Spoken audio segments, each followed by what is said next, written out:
Hello and welcome to this session. In this session, I will be telling you about the exception aggregation in BW.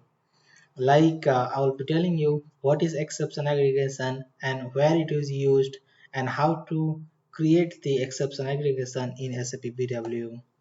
So before understanding the exception aggregation, first we have to know that what is aggregation.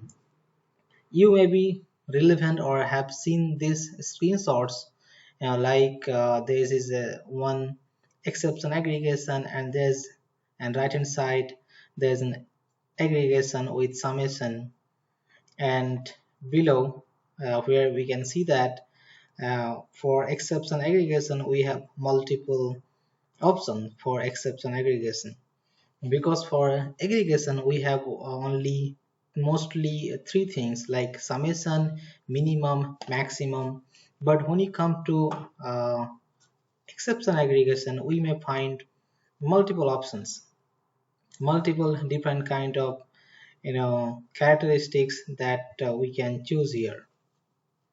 So the point is we use aggregation and aggregation when we define a key figure.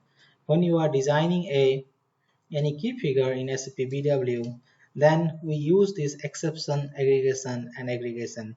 So aggregation is just normal. You are going to use summation, minimum or maximum of a key figure.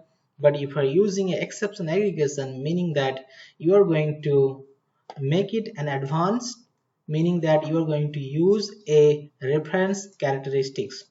When you enable the exception aggregation, then you have to define a uh, reference characteristics. Like if I give you an example, that will be much easier for you to understand. Suppose you have defined a key figure called amount, and there is another key figure amount 1,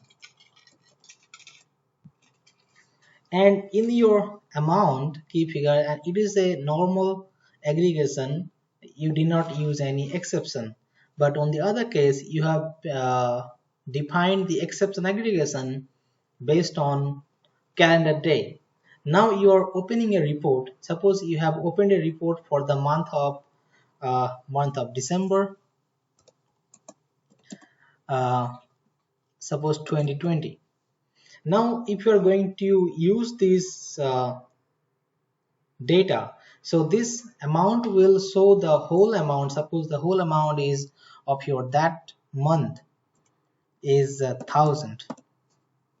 Now when you drag this key figure amount 1 into your report, and suppose you have defined in the exception aggregation cal day, you have defined cal day with maximum, meaning that if we look into this, suppose you have defined this exception aggregation as maximum and reference characteristics as cal day. So in that case what's going to happen, so your reference characteristics is cal day, uh, and your that exception aggregation is maximum. Now what is going to happen, so the result of this particular key figure will be the maximum value of your different cal day. And suppose there are 31 days in that particular month, so it will look into the each cal day what is the maximum value of your that month. So it will look into your cal day. Suppose it might be 50, so the data will be coming like this into your report. So the need for exception aggregation, meaning that you are drilling down more into your characteristics that is available in your base provider. It may be composite provider or multi provider. So you're based on that characteristics you are actually defining your key figure. So that is the main use in SAP BW. Wherever you see that exception aggregation is used, meaning that you are actually defining that key figure in detail, like in respect to some other characteristics. So that's all about this concept of exception aggregation, and I believe you have understood it well. And thank you for watching this short tutorial, and please look into the other tutorials. I've given the links in the below description, which will give you a lot of knowledge about SAP's different product and topics. Thank you for watching.